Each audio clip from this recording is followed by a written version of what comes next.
peu plus tard. 14 et 21. 14 juillet, 21 juillet et 59. Voilà le dossard porté sur ce Tour de France 2013 par un certain Thomas Voeckler.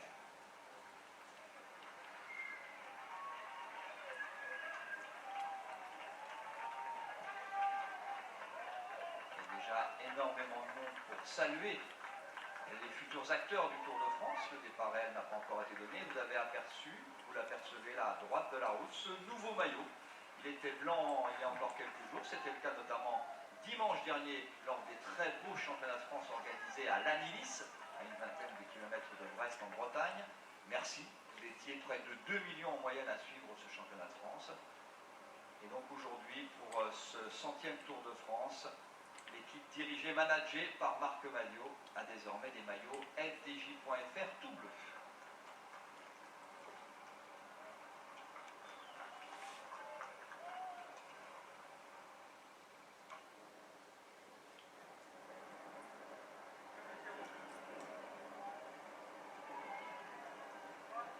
Et voilà cette borne qui indique que dans quelques mètres, le Tour de France 2013 va pas démarrer, mais en tout cas commencer la première étape. 3400 km au total. On va regarder en détail avec Cédric Vasseur comment a été dessiné par Christian Prudhomme ce Tour de France. On l'a dit, il sera magnifique en images. On va se régaler avec les commentaires de Jean-Paul Olivier. Historique aussi. Des drones pour certaines innovations en ce qui concerne la vue de certains monuments du côté de Jean-Paul encore. Ça, c'est une de nos innovations sur France Télévisions. Voilà le départ dans un instant, officiellement donné par Christian Prudhomme. Départ réel de la première étape, Porto Vecchio, Bastia, 213 km. C'est parti, cette fois, pour la première étape et pour ce 100e Tour de France. Et ça devrait partir normalement très vite, hein, parce que c'est une étape très nerveuse et parce que c'est le début de ce Tour de France. Ils sont enfin lâchés.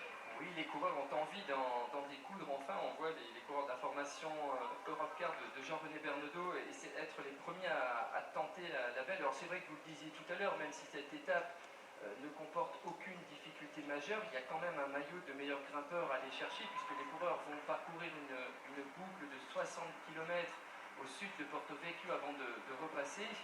Et ça donnera l'occasion sûrement à un coureur de s'emparer de la tunique à poids de meilleur grimpeur. Donc on va essayer du côté de certaines formations de se glisser dans l'échappée du jour. Et puis un scénario a priori qui devrait être un peu classique de celui d'une étape plate, c'est-à-dire les équipes de sprinteurs vont essayer de contrôler cette échappée pour arriver ici au sprint sur la ligne qui est derrière nous à Bastia. Mais c'est vrai que vous savez, ça c'est moins surprenant pour l'équipe Vacances Soleil, autre coureur espagnol. Et donc pour l'équipe Sojasun, décidé à montrer le maillot, on l'a dit, un coureur qui va vite aussi en matière de sprint, c'est le Tourangeau Cyril Lemoine. Oui, et à noter que c'est Jérôme Cousin qui a lancé les hostilités, évidemment, le coureur français, qui a été le premier attaquant de ce 100e Tour de France. On le note comme ça, là. Exactement, c'est à retenir. Ce sera pour 3 semaines. C'est acté. C'est Jérôme Cousin, c'est pour 3 semaines. Si on le revoit devant, on s'en rappellera. Et vous aussi. Il est là avec le dossard 53. Les équipes françaises au maillot à tendance verte, un peu plus claire chez Sojasun, ont décidé d'être à l'avant de la course. D'ailleurs, c'est le vert qui domine, mais bon, aujourd'hui, c'est la chasse au maillot vert. Mais attention, on va apporter une légère nuance. Donc je vous l'ai dit, il y a, comme tous les jours, il y a un sprint intermédiaire avec distribution de points, 20 à celui qui passe en premier sur ce sprint intermédiaire, 20 points. Après, bien, on fera le décompte au fur et à mesure. Et puis bien sûr, il y a des points distribués à l'arrivée. Mais aujourd'hui, si on a une certitude, c'est bien que le vainqueur de l'étape sera le premier maillot jaune de ce Tour 2013. En revanche, il se peut, alors bon, logiquement, le vainqueur de l'étape sera aussi le maillot vert, mais si on fait le calcul des points, eh bien on pourrait très bien avoir un maillot jaune et un vainqueur d'étape différent du porteur du maillot vert. C'est une possibilité, alors maintenant... Petite probabilité, hein, oui, toute faible probabilité, puisqu'avec les 5 coureurs qui viennent de sortir du peloton, a priori les 5 premières places à ce sprint intermédiaire vont déjà être prises, donc a priori on devrait se diriger vers un double maillot jaune, maillot vert ce soir, pour le vainqueur d'étape à Bastia. 3 nations nationalités représentées dans l'échappée à 5, 2 coureurs français, 2 coureurs espagnols et un coureur néerlandais. Beaucoup de vert et un peu de bleu. Voici la baie de Rondinara ici, qui est une très belle anse semi-fermée, ce qui explique son nom. Elle est bordée de sable fin, elle aussi. Et elle est de toute beauté, vraiment, cette baie de Rondinara en forme de coquillage, avec 2 presqu'îles, dans un écran maquis et de roches rougeâtres, avec une eau cristalline aussi ici. Un excellent mouillage pour les bateaux, vous apercevez, et elle est considérée comme l'une des plus belles plages de France aussi. À la 3e place pour l'Europe. Et on peut apercevoir de temps en temps des vaches qui flânent, qui sont un peu chassées par les touristes l'été, dirons-nous. C'est original comme chasse. Il n'y a pas que la chasse. Et tout de suite, on aperçoit tout de même si c'était... Du côté des équipes de sprinteurs, et là on voit la formation Mega Format Quickstep, on voit l'équipe Argos Shimano de Marcel Kittel, et puis celle d'André Greipel, l'équipe Lotto, unir leurs efforts au sein du peloton pour essayer de neutraliser cette échappée, et surtout pour faire en sorte que ces 5 hommes ne prennent pas 7, 8, 10 minutes, au risque évidemment de ne pas pouvoir aller rechercher. On ne prend aucun risque aujourd'hui sur cette première étape du Tour de France. Alors pour ceux qui sont des spécialistes du cyclisme, ceux qui font aussi du vélo, on rappelle, sur le Tour de France, les coureurs ont des oreillettes et sont en relation avec leur directeur sportif, et à croire que certains ont eu quelques mots, en tout cas à 3 minutes, on a dit attention, et tout de suite, Jérôme Pinault s'est mis en tête de ce peloton, et l'écart tout de suite s'est stabilisé, 2 minutes 57 à l'instant, 3 minutes, un dicton du côté, toujours, de notre ardoisière bretonne, avec son joli sourire, et sur Paris-Nice, on avait vu une ardoise électronique, il fait beau, et ça va faire plaisir à Jean-Paul, qui aime la tradition, et qui est un homme qui aime que l'on garde les vraies valeurs du sport. Jean-Paul Olivier, on a gardé la craie et l'ardoise, celle de notre enfance. Ah, c'est formidable ça. On est revenu à la craie, à l'ardoise, et tout ça. Ici, c'est un pays, nous sommes dans un pays crayeux, il faut aussi effectivement conserver les traditions. Mais je pense que ça n'est pas pour la seule raison. Alors, départ compliqué, départ tendu. Il fallait bien lâcher, on va pas dire les chevaux, ce serait pas joli, quoique c'est vrai qu'il y avait beaucoup d'impatience. On a tellement parlé de cette édition si particulière, c'est ce chiffre. Bon, un événement qui atteint les 100 ans, il n'y en a pas énormément. Il y a Wimbledon par exemple, il y en a quelques autres, mais bon, pour un Tour de France, eh bien c'est vrai qu'il fallait démarrer, c'est vrai, c'est parti. Et Nicolas G, moto arrière au milieu des directeurs sportifs, drôle de départ quand même pour le dossard numéro 1, celui de tout le monde, légitimement parce qu'il a fait une année 2013 déjà exceptionnelle. Eh bien, Christopher Froome est un peu parti à l'envers. Alors, est-ce que c'est un moment d'inattention, peut-être trop d'envie, peut-être trop de tension? Comment on peut l'expliquer? Oui, c'est un peu un mix de tout ça, Thierry. C'est-à-dire que Christopher Froome a été victime d'un léger accrochage, une légère chute dans la descente lors du défilé. Sur la droite de la route, il y avait comment on va dire ça, un grand trottoir, et Christopher Froome ne s'est retrouvé pas à terre, mais en tout cas il a été un petit peu heurté, et donc tous les skies se sont regroupés autour de l'anglais, et l'anglais est écorché légèrement évidemment au niveau du genou droit. Je suis allé voir tout à l'heure Nicolas Portal, le directeur sportif de l'équipe Sky, de l'équipe de Chris Froome. Il m'a dit tout va bien, il y a eu un léger moment d'inattention, ça freinait juste devant lui. C'est vrai que c'est un moment où les coureurs n'étaient pas très concentrés, ça discutait, et en tout cas apparemment tout va bien pour Chris Froome. Il a changé de vélo, il est reparti, il a été attendu par 3 de ses coéquipiers, il est revenu évidemment très facilement lors du défilé, et il devrait peut-être rechanger de vélo tout à l'heure et reprendre son vélo initial.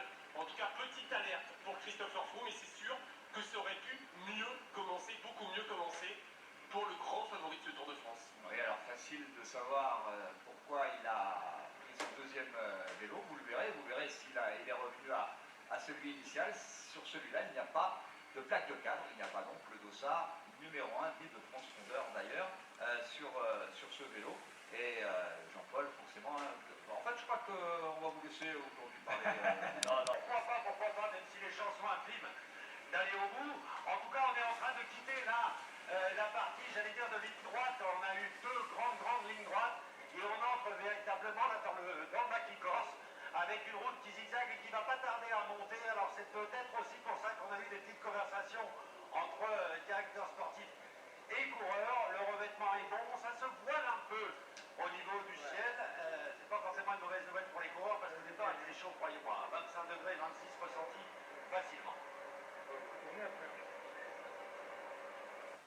Jean-Paul vous dirait, on a connu bien pire.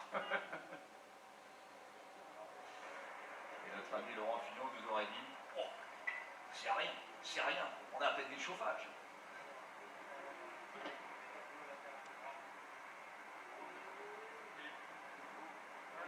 On verra si 5 est le chiffre de ce 100e Tour de France. En disant souvent, par exemple, sur le Dauphiné, c'était quasiment tous les jours une échappée à 4. Oui, on va voir si cette année, sur ce Tour de France, les échappées se forment à 5. En tout cas, une fois encore, un peu en référence à 2012, à ce Tour gagné par le Britannique Bradley Wiggins. On est parti quasiment au moment du drapeau et de cette étape lancée. Hein. On peut dire que ça part tout de suite au kilomètre 0, départ réel. La première tentative aura été la bonne aujourd'hui. Alors l'objectif premier, je pense, pour ces cinq hommes, et Jean-François pourra le voir tout à l'heure, c'est dans un premier temps d'essayer de passer la première difficulté et la seule difficulté du jour, à savoir la côte de Sota, pour essayer de s'emparer justement du maillot de meilleur grimpeur. Je crois que c'est le premier objectif recherché par ces 5 hommes, puisque quand on voit ici ces images d'hélicoptère, on ne se fait pas non plus beaucoup d'illusions quant aux chances d'aller au terme de cette étape, d'autant plus qu'il reste encore 190 km. Et pour un départ de Tour de France, c'est parti tout de même vite, on a attaqué tout de suite, et le peloton, il est, bon, on va pas dire en flinguette, mais très allongé, Nicolas. Oui, allongé, c'est sûr qu'on a senti l'accélération, en tout cas le fait dont vous parliez tout à l'heure, c'est-à-dire que l'équipe Omega Pharma Quick Step de Mark Cavendish s'est positionnée en tête de peloton, mais on roule à 40-45 km/h, pas plus. Et vous voyez, tout à l'heure, Samuel Dumoulin, il y a quelques secondes, est passé à notre hauteur en disant, bah, on est bien, c'est une bonne petite cyclo. Donc je peux vous dire qu'ils ne sont vraiment pas à fond et que ça roule pas tranquille encore une fois, mais pour l'instant, le peloton n'a pas mis en marche, et on voit notamment Arthur Vichot, le champion de France, qui discute, on voit Nasser Boigny, on voit beaucoup de coureurs à l'arrière, et ça sourit encore beaucoup. Donc les choses sérieuses sont loin d'avoir commencé, même si les Omega Pharma Quick Step ont décidé de ne pas laisser trop d'écart à l'avant. Mais c'est un peloton, et vous le dites, on regarde légèrement de file indienne, mais pour l'instant, ça ne va pas plus que de 45 km/h. Pierre Barra, l'un des plus beaux, mosaïques de toutes les couleurs. Et avec les drones, nous entrons vers les escaliers. Ça, c'est une image classique, ça, une image typique, une image touristique de Bonifacio. Et là, Jean-Paul, pour la première fois, c'est notre nouveauté cette année, ce sont des images réalisées avec un drone. Voilà, nous avons notre dispositif, vous voyez pour la première fois notre dispositif avec les drones, donc qui pénètrent dans les édifices. C'est l'escalier du roi d'Aragon, un escalier qui se trouve sur le détroit et qui apparaît sur la falaise, comme un long trait oblique, un peu sombre d'ailleurs. Il est composé de 187 marches. Et selon la légende, il avait été taillé en une seule nuit par les troupes du roi Alphonse V d'Aragon lors du siège de Bonifacio de 1420. Et il revendiquait la Corse suite à l'acte du pape Bonifacio VIII qui concédait l'île à son père. En fait, ça n'a jamais été construit effectivement en une nuit, cela aurait été impossible techniquement, et le bruit des outils aurait aussi averti des sentinelles. En revanche, il a été aménagé durant les siècles suivants. Cela est propriété du département.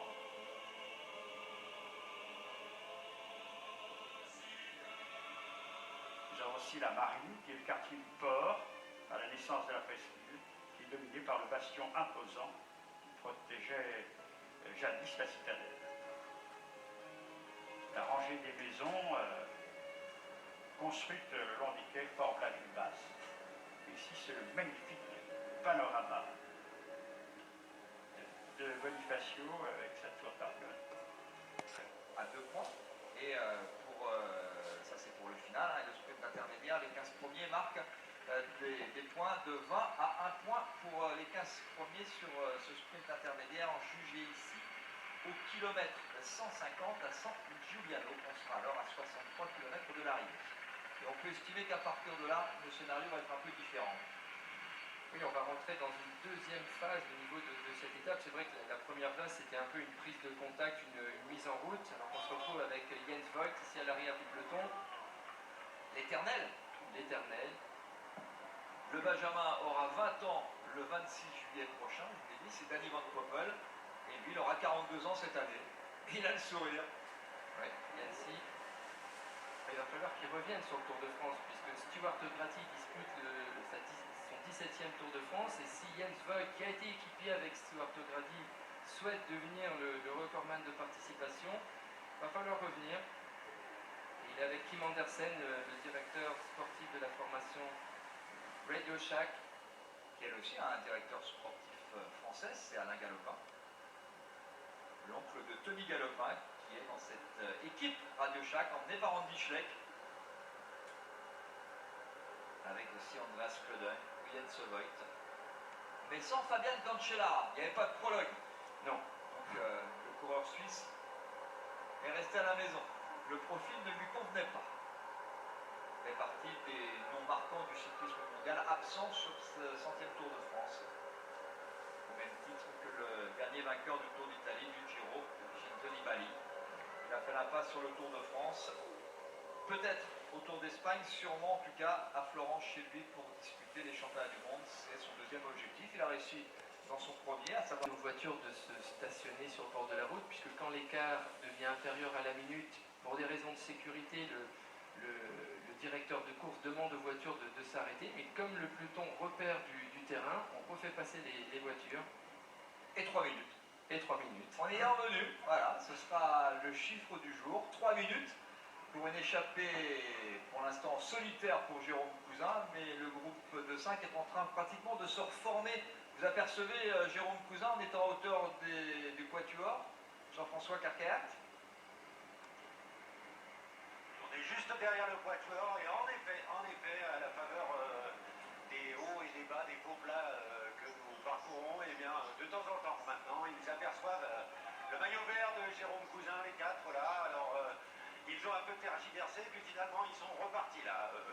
Un groupe bien serré, on profite de l'aspiration de chacun. Donc, ils ont, vous le voyez peut-être là-bas tout au bout, il y a la voiture rouge de la direction de course. Jérôme Cousin est juste là. Donc il y a quoi? Il y a 150 mètres, 200 mètres entre le groupe de 4 et Jérôme Cousin qui ouvre la route. Alors j'aurais préféré 100 mètres pour le 100e Tour de France, 100% passion, on est à 100 km de l'arrivée. Vers celui de Jean-Paul, on approche du célèbre village d'Aléria.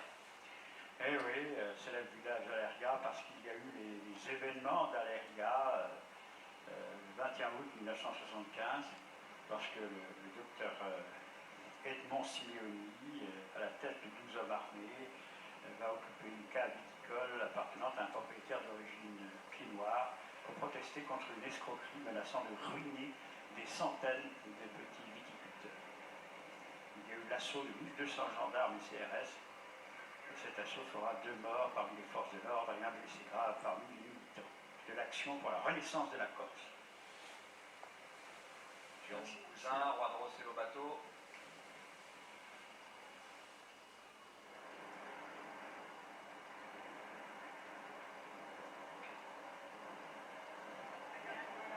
Thomas Beclerc, à hauteur de la deuxième voiture Europcar avec Andy Flickinger, son ami, qui a rejoint l'an dernier l'équipe Europcar. Ancien vainqueur notamment du Grand Prix de Couët. Je parle d'Andy Flickinger, originaire de Grenoble.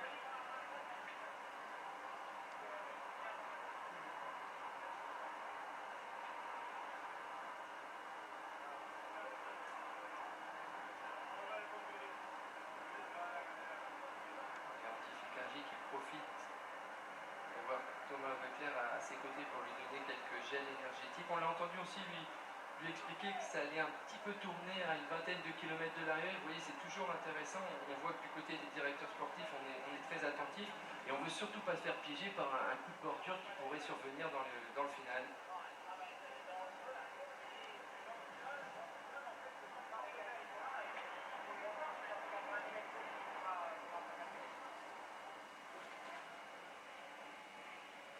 maillot, mais coureurs différents, dossards différents. Jérôme Cousin, peut-être que demain il aura dossard rouge celui-là, c'est possible, c'est possible. Il ne l'aurait pas volé pour l'instant. Ah, je ne veux pas influencer le jury aujourd'hui, le jury du prix de la combativité. En tout cas, c'est Jérôme Cousin qui a redonné vie à cette échappée. Et c'est vrai qu'on avait l'impression à un moment donné que. Ah, il l'a fait naître déjà. Il l'a fait naître et il lui a redonné vie une première C'est pas fois. mal. C'est pas mal. À l'instant, c'est bien parti.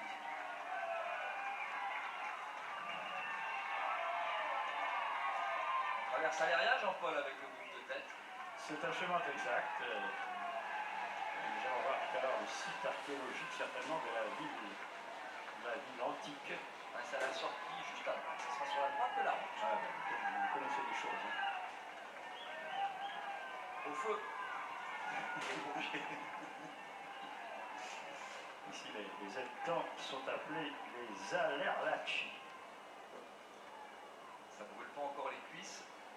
Un petit peu de temps, mais dans le final, oui. Le final est compliqué, hein. On en reparlera tout à l'heure, on va trop loin, parce que là on est à 80 km de l'arrivée à Bastia, mais Nous l'avons réeffectué hier. C'est compliqué. le final est compliqué, vraiment compliqué. Il y a un moment très délicat là, entre le 10e et le 3e kilomètre. Et même l'entrée sur ce qu'on va appeler le circuit final, en tout cas la ligne droite finale, qui n'est pas d'ailleurs très droite, hein, il y a quelques virages. Bon, ça va demander d'être très concentré, appliqué aussi. Il y a pas mal de nervosité pour l'instant, la route est large, ça se passe bien, mais le final sera compliqué surtout. Aujourd'hui, on l'a dit. Hein. Histoire du côté du peloton, on estime qu'un regroupement général à 50 km de l'arrivée, c'est un petit peu trop prématuré. C'est-à-dire qu'on s'expose à des comptes et il est plus facile de gérer un écart sur des coureurs qui sont échappés depuis le kilomètre zéro, donc des coureurs qui sont déjà un peu plus fatigués, que sur des coureurs frais qui sont restés dans le peloton. Il vaut mieux essayer de jouer un peu avec ces 4 coureurs, puisque le bateau, lui, a pris l'option de retourner bien le chaud dans le peloton.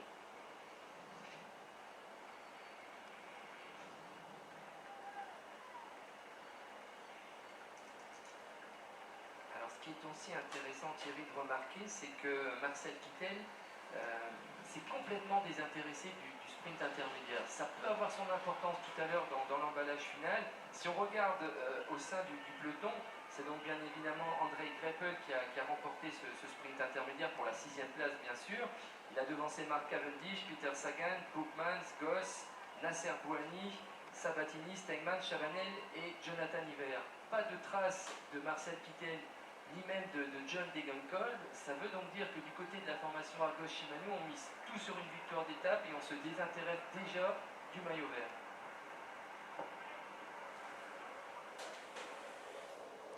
Première étape du Tour de France, ça fait partie aussi du décor du folklore, ça n'est pas trop grave aujourd'hui. Crevaison, Maxime Bouet.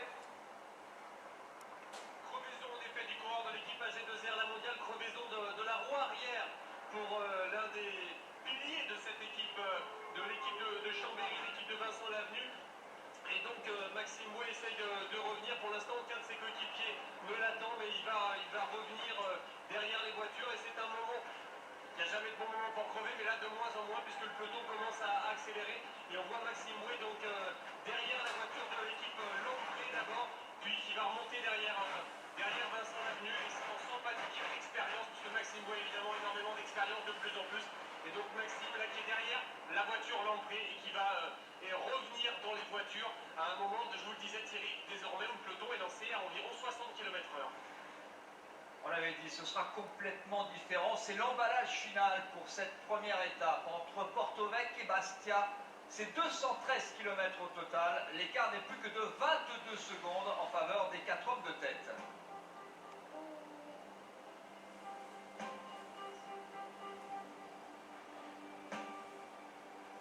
Nous sommes au village de Penta di Casinca.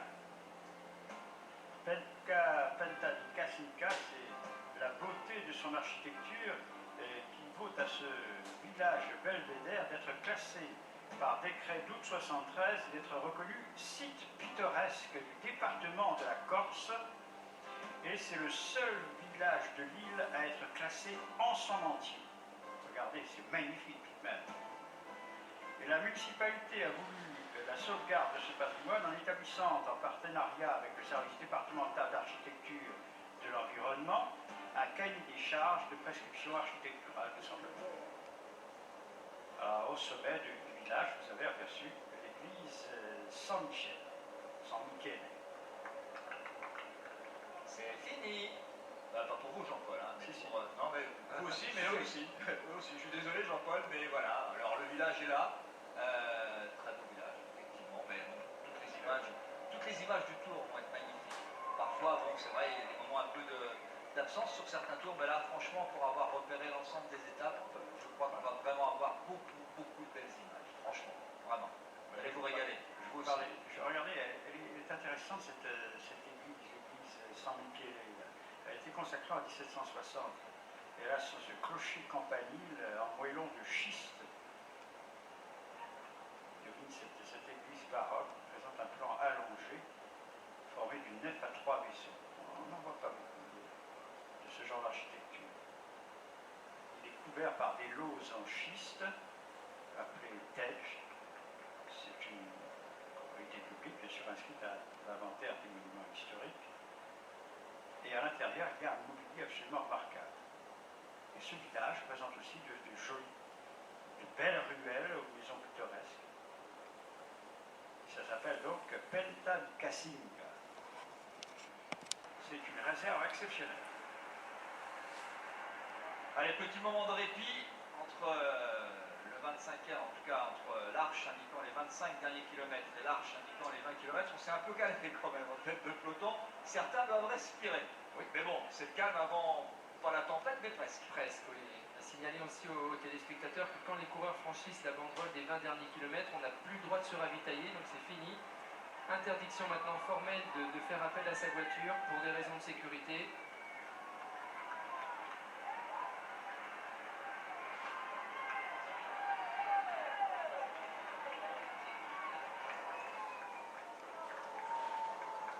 Attention, Andrei Kasuchin pour la formation Astana aux avant-postes. On est rentré dans les 20 derniers kilomètres.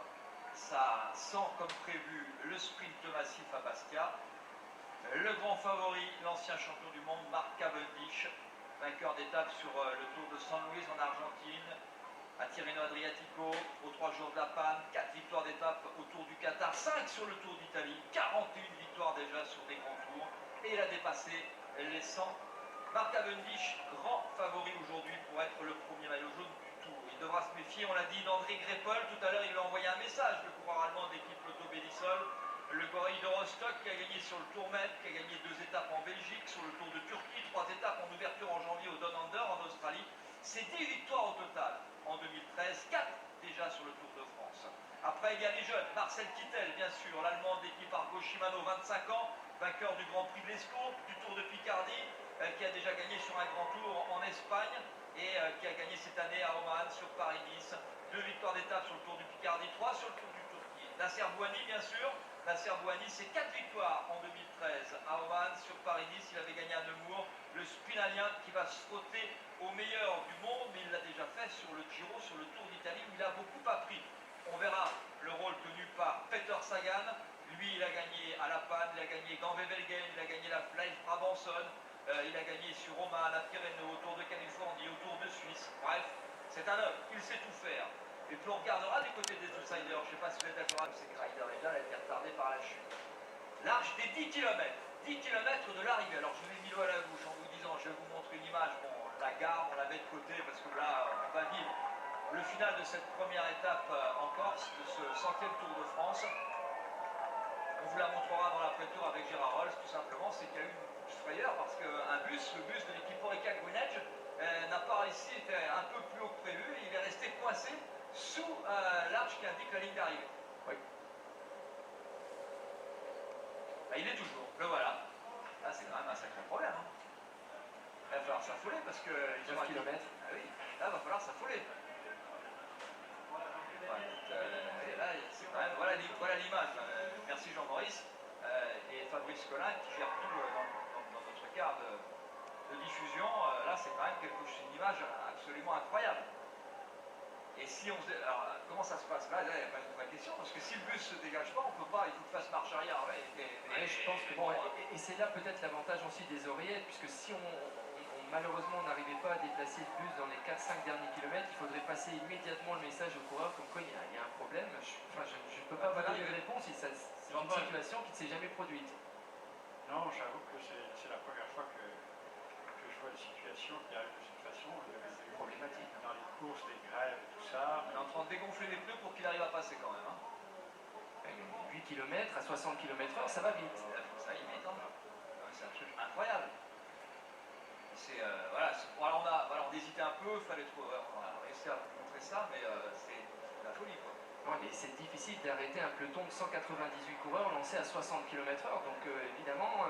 Vous imaginez pas de vainqueur d'étape pour la première étape du 100e Tour de France, ce serait quand même quelque chose... Enfin, c'est inimaginable. C'est inimaginable, c'est possible, hein, c'est plausible.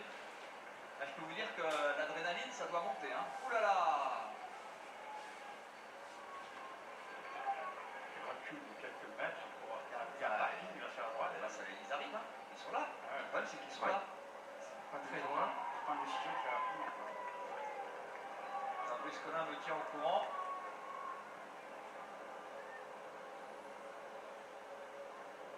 Alors demain, le dossard rouge, le jury vient de délibérer. Les spécialistes du cyclisme ont élu premier combatif du Tour de France, du 100e Tour de France, Jérôme Cousin pour le Team Europcar. Nous, on n'avait rien dit. Enfin, moi, personnellement, là, je ne vous ai pas influencé. Pas du tout, non, je pense que c'est légitime, c'est mérité. C'est lui qui a été l'initiateur de cette première échappée, qui lui a redonné vie. Donc c'est bien mérité. Alors nous on a un œil sur la tête de course, Fabrice Collin a un œil sur la ligne d'arrivée, bloqué pour l'instant par le bus de l'équipe Orica Gwinett. Ce sont les Cannondale qui sont en train de mener la tête du peloton, rejoint à droite de la route par l'équipe Argos Shimano, l'équipe Orica Gwinett aussi, sans savoir que le bus pourrait bien perturber cette arrivée. Ouais, avec Claude Aymar en direct sur la ligne d'arrivée. Claude.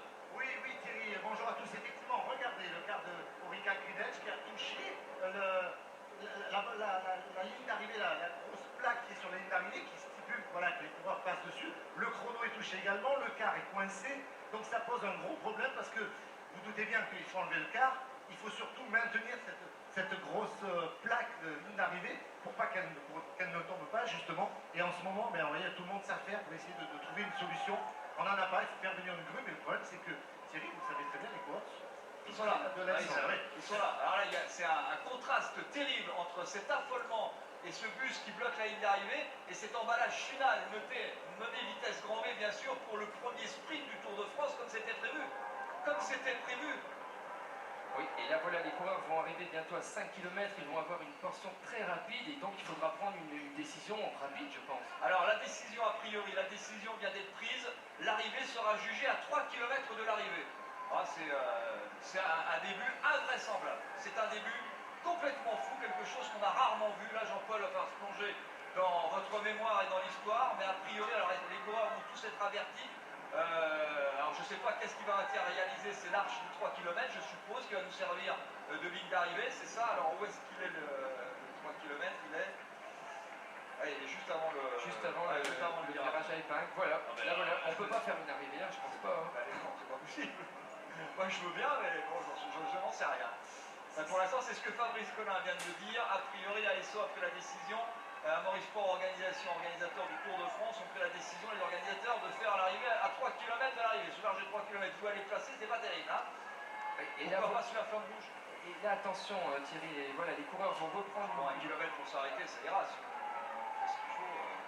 Une portion qui va être très rapide, on va prendre de la vitesse, ils seront à plus de 70 km. Marche, mais encore une fois, elles vont être très utiles. Le bus, alors je sais pas si Claude m'entend de nouveau, pour le bus c'est mort, ça, il bougera pas. Ouais. Ah si, peut-être, si, ça y est, ouf. Oui, vous m'entendez Thierry? Oui. Oui, tout à fait, je sais pas si vous avez l'image, mais voilà, le bus a reculé. Alors, pour tout vous dire, on a dégonflé les pneus avant. Ça se voit. Voilà, oui, vous le voyez, l'avant ne touche pas pratiquement au sol.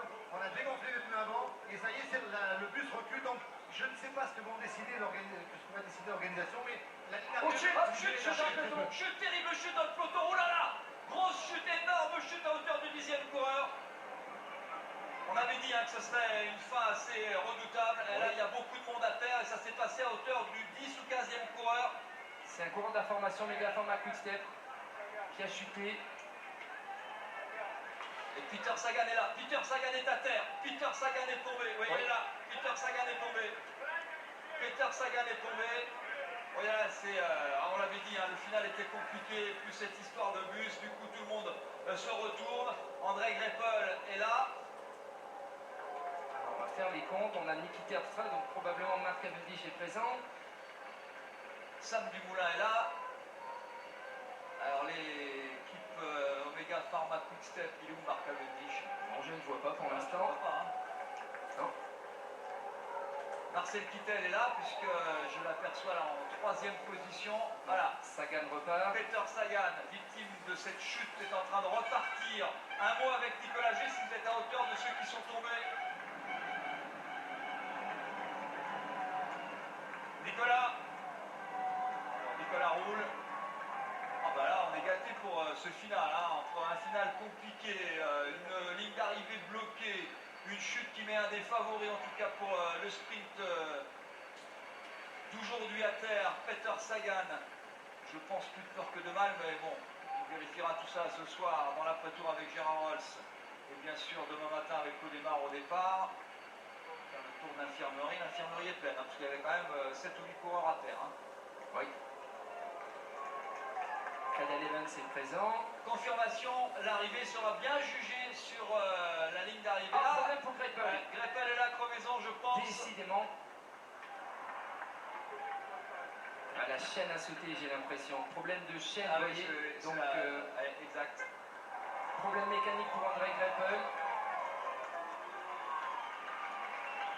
3 km de l'arrivée, alors avec beaucoup de fan de course très animée, mais pas forcément dans le bon sens.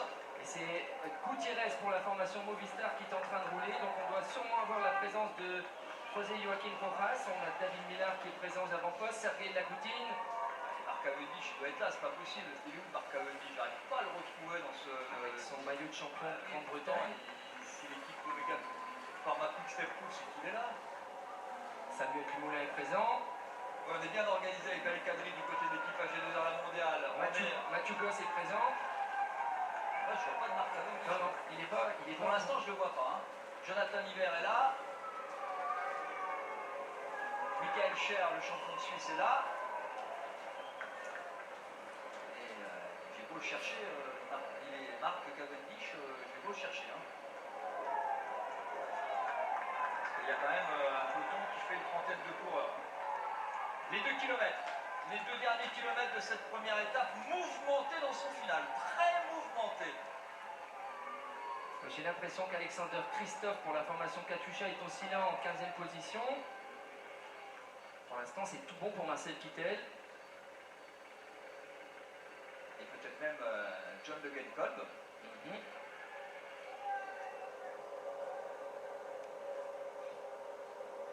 Il est là, Christophe. Et c'est John Degenkolb en personne qui mène le peloton, donc on joue la carte Kittel. Il y a Chris Bockmans aussi qui est là pour l'équipe Vacances Soleil.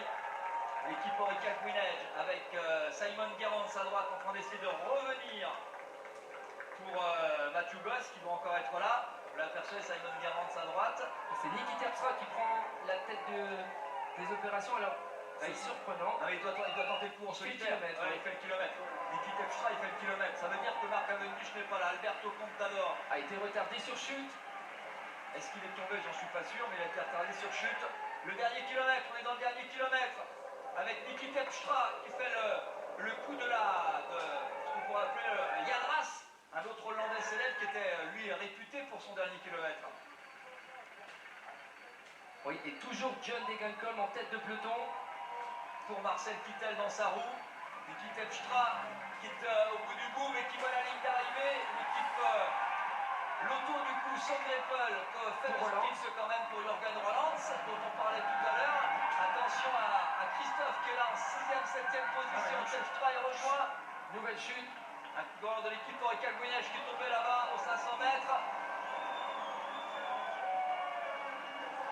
C'est Christophe qui va C'est surgir. Alexander Kristoff. C'est Alexander Kristoff qui va s'imposer, le Norvégien Alexander Kristoff qui a une roue d'avance. Marcel Kittel à sa gauche, c'est Marcel Kittel qui gagne. Kittel devant Kristoff et Bokmans troisième.